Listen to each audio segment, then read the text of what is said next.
menjelaskan hasil presentasi kami tentang reproduksi jamur atau fungi. Perkenalkan, nama saya Aprianti Pemila Astuti sebagai moderator, dan para pembaca materi kami persilakan. Perkenalkan, nama saya Rizky Dayati yang akan membacakan materi yang berjudul pengertian jamur atau fungi. Jamur atau fungi berproduksi secara aseksual dan menghasilkan spora, kuncup dan fragmentasi, sedangkan dengan cara aseksual pada zygospora, asekspora, dan basidispora. Jamur atau fungi hidup di tempat-tempat yang lembab, air laut, air tawar, tempat yang asam dan bersimbiosis dengan ganggang hingga kemudian membentuk lumut.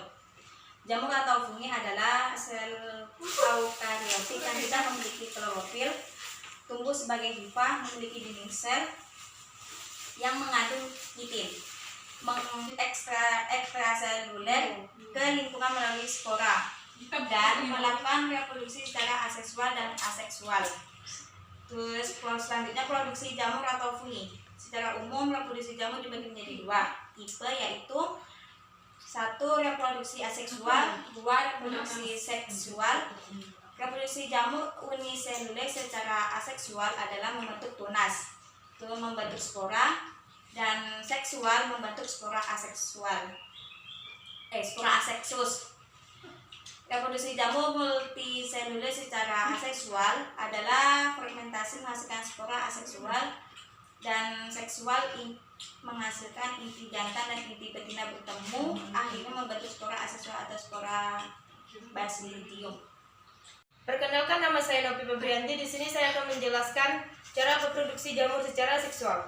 Perkembangan fungi secara generatif adalah perkembangan yang diawali dengan pembuluran gamet, sel-sel kelamin yang didahului dengan penyatuan dua hifa yang berbeda yang disebut konjungsi.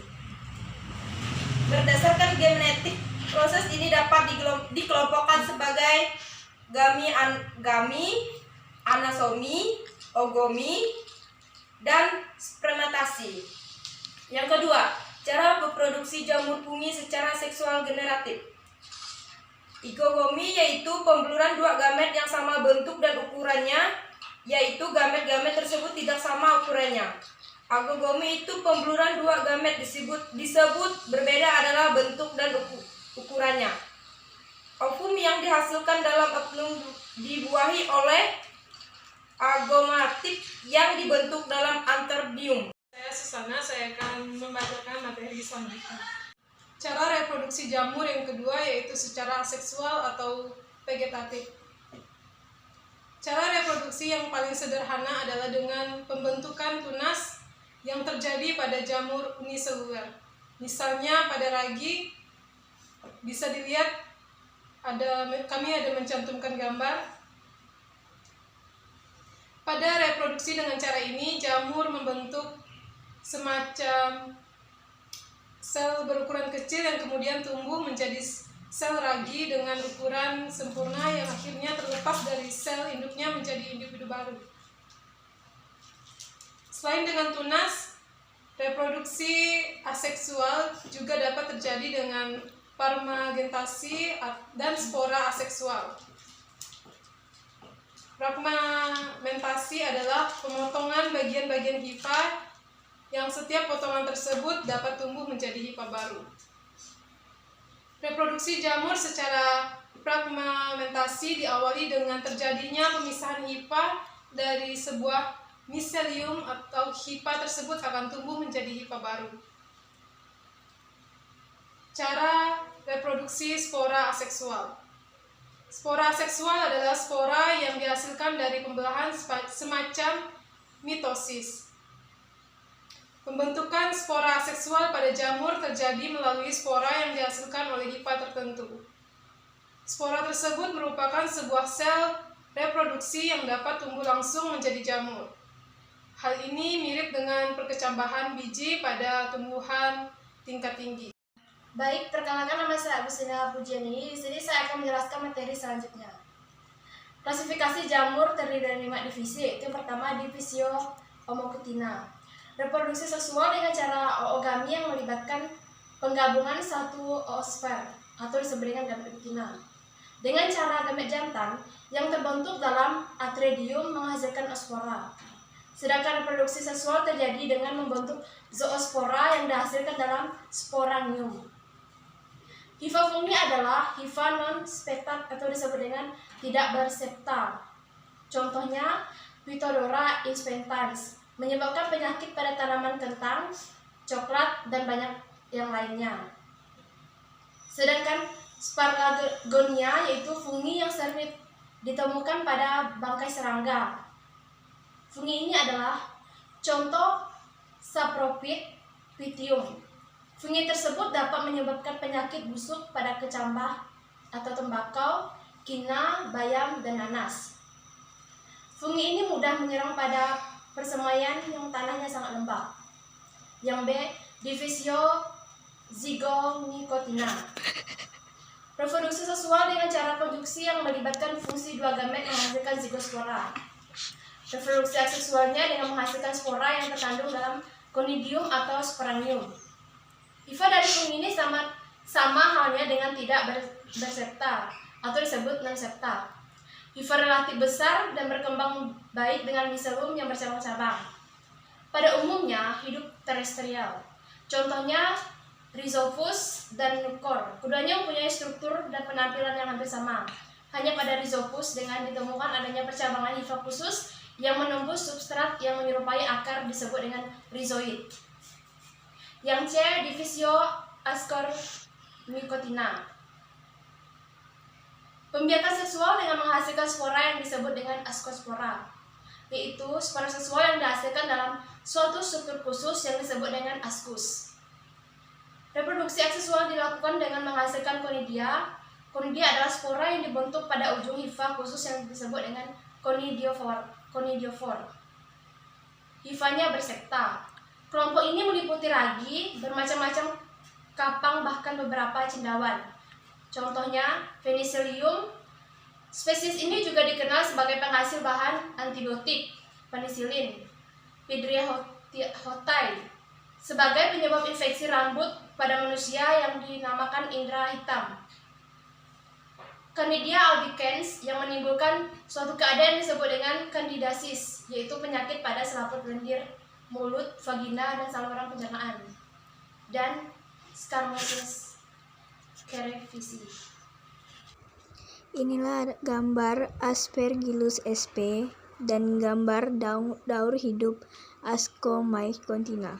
Saya Gregorius Wagaru, saya akan membacakan slide selanjutnya. D. Divisio Badicontina.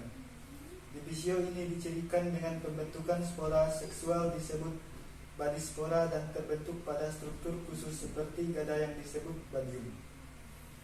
Pembiakan aseksual biasanya terjadi dengan pembentukan kondium. Hipa kelompok Basilicontina mempunyai septa. Tubuh buah yang sering dihasilkan kelompok ini menyebabkan penampilan mereka sangat mencolok dan serta umum sering seperti disebut cendawa yang secara awam disebut jamur.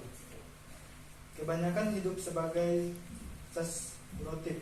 Setiap ada juga yang hidup sebagai parasit, terutama pada tumbuh-tumbuhan.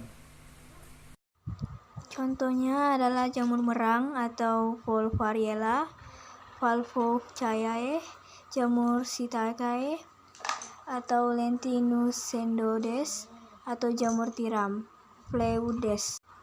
Ini adalah gambar jamur cendawan dan gambar daur hidup Basidium contina. E. Divisio Deuterocontina. Perkembangbiakan aseksual diketahui sehingga dikenal sebagai cendawa tidak sempurna. Perkembangan aseksual dari kelompok ini adalah dengan kondisi seperti pada Acomtina. Anggotanya adalah beberapa fungsi yang hidup parasit pada manusia dan hewan. Hifa bersekat. Hifa yang disusun oleh sel-sel berinti tunggal dan memiliki sekat yang membagi hifa menjadi ruang-ruang dan setiap ruang memiliki satu inti sel. Contohnya Tenea piscolor mengakibatkan penyakit panu pada manusia. Yang kedua, Epimorphiton volcosum mengakibatkan penyakit kaki alik pada manusia. Yang ketiga, Tripiton mengakibatkan penyakit kulit ringworm pada manusia. Baik, perkenalkan nama saya Selvinus Aryadi. Saya akan menyampaikan kesimpulan dari hasil materi kami. Kesimpulannya, jamur merupakan salah satu tumbuhan tingkat rendah yang tidak berklorofil. Tumbuhan ini umumnya bersifat sebagai saprofil atau parasituntuk, memenuhi kebutuhan pangan. Kedua, jamur atau fungi merupakan beberapa sifat umum, yaitu hidup di tempat-tempat yang lembab, sedikit asam, dan tidak memerlukan cahaya matahari. Jamur tidak berfotosintesis sehingga hidupnya bersifat heterotrof. Jamur hidup dan senyawa-senyawa organik yang diabsorbsi organisme lain. Yang ketiga, jamur dibagi ke dalam 5 divisi, yaitu Opmicotina, Zygomycotina, Ascomycotina, Basidiomycotina, Deuteromycotina. Yang keempat, jamur berkembang biak secara seksual dan aseksual. Secara aseksual, jamur menghasilkan spora, sedangkan seksual terjadi melalui kontrak amategium dan konjungsit. Yang kelima, peran jamur dalam kehidupan manusia sangat banyak. Ada yang merugikan dan ada yang menguntungkan. Oke, baik. Sekian kesimpulan dari materi kami. Baiklah, terima kasih atas penyampaian materinya. Semoga bermanfaat bagi kita semua. Apabila ada kata-kata yang kurang berkenan, kami mohon maaf. Sekian dan terima kasih.